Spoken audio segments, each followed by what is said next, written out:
মই নথকাৰ অনুভৱ যিদিনা হ'ব তোমাৰ, সিদিনা অশ্ৰু নিগৰিবনে কোৱা। মোৰ কবিতাৰ চন্দ্ৰ গানৰ সুৰ। দাদা ঢলি পৰি গৈছিলে মুখ হৈ। তেতিয়া মই হঠাৎ নিউজ পাই মই বহুত আৱেগিক হৈ গৈছিলোঁ। মোৰ উশাহ নিশাহ বন্ধ হৈ যোৱাৰ দৰে হৈ গৈছিলে। এতিয়া মোৰ লগালগ মনলৈ আহিলে, অহাৰ লগে লগে মই এই গীতটো মানে সেইদিনাখনে এদিনৰ ভিতৰত মই গীতটো মানে কথা সুৰ কৰিছোঁ। তুমি আহিবা জোনাকী ৰাতি, মই থাকিম আগচোতালত।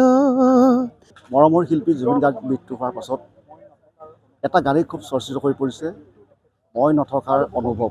এই গীতটো আজি সকলোতে এতিয়া আকাশে বতাহে এতিয়া মুখৰিত হৈ পৰিছে। কিন্তু যিজন যুৱকে এই গীতটো ৰচনা কৰিছিল, যিজনে সুৰ দিছিল, তেওঁ হৈছে আকাশ লয়িং, যিজনক জুবিন গাৰ্গে ৰিয়েল ফাইটাৰ আখ্যা দিছিলে। আৰু মই তেওঁৰ পৰা জানিব বিচাৰিম। হয়, মই নথকা অনুভৱ যিদিনা খবৰ তোমাৰ। নহয়, এতিয়া যিটো আজি শ্ৰদ্ধাঞ্জলিৰ কাৰণে যিটো গীত মই লিখি আনিছোঁ, সেইটো হৈছে জুবিন দা তুমি অমৰ হোৱা। এই গীতটো আচলতে যিটো মই নথকাৰ যিটো অনুভৱ, এই গীতটো কেনেদৰে সৃষ্টি হৈছিলে, মানে কি কাৰণ সৃষ্টি হ'ল? এই সৃষ্টি হোৱাৰ কাৰণ দাদা এবাৰ মই মানে আপোনালোকৰ নিজৰ মাধ্যমতে দেখিছিলোঁ, দাদা ঢলি পৰি গৈছিলে। মানে মুৰ্গী বেমাৰ হৈছে বুলি মই পিছত গম পাইছিলোঁ। দাদা ঢলি পৰি গৈছিলে মুখ হৈ। তেতিয়া মই হঠাৎ নিউজ পাই মই বহুত আৱেগিক হৈ গৈছিলোঁ। মোৰ উশাহ নিশাহ বন্ধ হৈ যোৱাৰ দৰে হৈ গৈছিলে। এতিয়া মোৰ লগালগ মনলৈ আহিলে, অহাৰ লগে লগে মই এই গীতটো মানে সেইদিনাখনে এদিনৰ ভিতৰত মই গীতটো মানে কথা সুৰ কৰিছোঁ। আৰু মই সংকল্প ল'লোঁ যে মই ছুটি ল'ম এতিয়া, আৰু ছুটি লৈ দাদাৰ ওচৰত মই গানটো কৰিবলৈ যাম। আৰু তেনেকৈ সৃষ্টি হৈছিলে। গতিকে আৰু কি কি গীত তুমি লিখা? জোনাকী ৰাতি আপোনালোকে শুনিছে চাগে।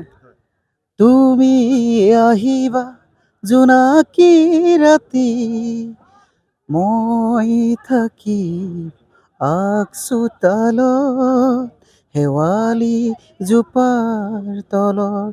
আৰু বহুত জানমণি পৰা ধৰি বহুত গান আছে। হয়, জুবিন দাই। এইটো মই যেতিয়া দাদাই মোৰ নিজৰ ভৰিৰ ওপৰত থিয় হৈ কিনে হ'বৰ কাৰণে মোক কথাটো বুজাই দিছিলে যে প্ৰথমতে নিজেই সবল হ'বা, তাৰপিছত দেশখনক সবল কৰিব পাৰিবা। তেতিয়া মই সেই কথাটো অনুভৱ কৰি কিনে যেতিয়া মই ছাকচেছ হৈছিলোঁ, সংস্থাপনটো পালোঁ, ডিফেন্সত চাকৰি পালোঁ, তেতিয়া দাদাৰ ওচৰত গৈছিলোঁ। আৰু দাদাই মোক তেতিয়া সুধিছিলে, তই এতিয়া কি কৰিছ? তেতিয়া মই দাদাক ক'লোঁ যে মই দাদা সংস্থাপন পালোঁ। কিহত পালে? বোলে ডিফেন্সত। তেতিয়া দাদাই ডিফেন্স ক'লে খুব ভাল পায়। দাদাই হাতত ধৰি লগৰ কেইজনক জয়ন্ত দাহঁতৰ ওচৰত লৈ গৈছে যে এই চাহ, তাৰ নাম আকাশ, এই আজি ৰিয়েল ফাইটাৰ আকাশ হৈ আমাৰ ওচৰত আহিছে, চাহ এনেকুৱা হ'ব লাগে মানে। আজিৰ তাৰিখত আটাইতকৈ চৰ্চিত গানটোৱে হৈছে মই নথকাৰ অনুভৱ।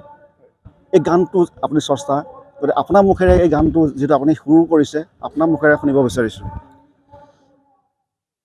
মই নথকাৰ অনুভৱ যিদিনা হ'ব তোমাৰ, সিদিনা অশ্ৰু নিগৰিবনে কোৱা।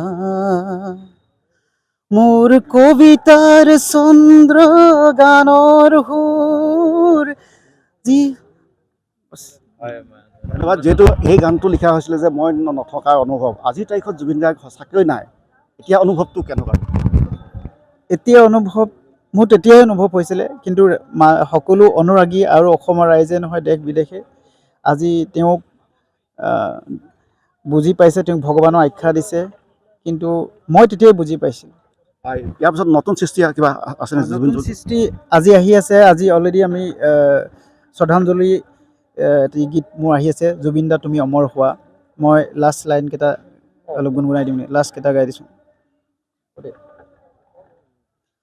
অ নিশা ৰাতি হাৰে আছো আজি, অনুভৱ তুমি নাই মোৰ একো নাই। জয় জুবিন দাৰ ধ্বনি, অমৰ হোৱা তুমি, সুকে খুন্দিছে বুকু আজি। মন নাই, মন নাই, মন নাই আৰু জীয়াই থকা হেঁপাহ ক'তো দেখা নাই। ধন্যবাদ। ধন্যবাদ জনাম মই আৰু মই নথকাৰ অনুভৱ এই গীতটো লিখি জনপ্ৰিয় হোৱা এয়া আকাশ লৰিং। কিন্তু তেওঁ কেইবাটাও গীত ইতিমধ্যে লিখিছে গীতিকাৰ, আৰু তেওঁ কিন্তু গীত ইতিমধ্যে জুবিন গাৰ্গে কেইবাটাও গীত গাইছে, কিন্তু আটাইতকৈ আজিৰ তাৰিখত আকাশে বতাহে মুখ হৈ থকা গীতটোৱে হৈছে মই নথকাৰ অনুভৱ।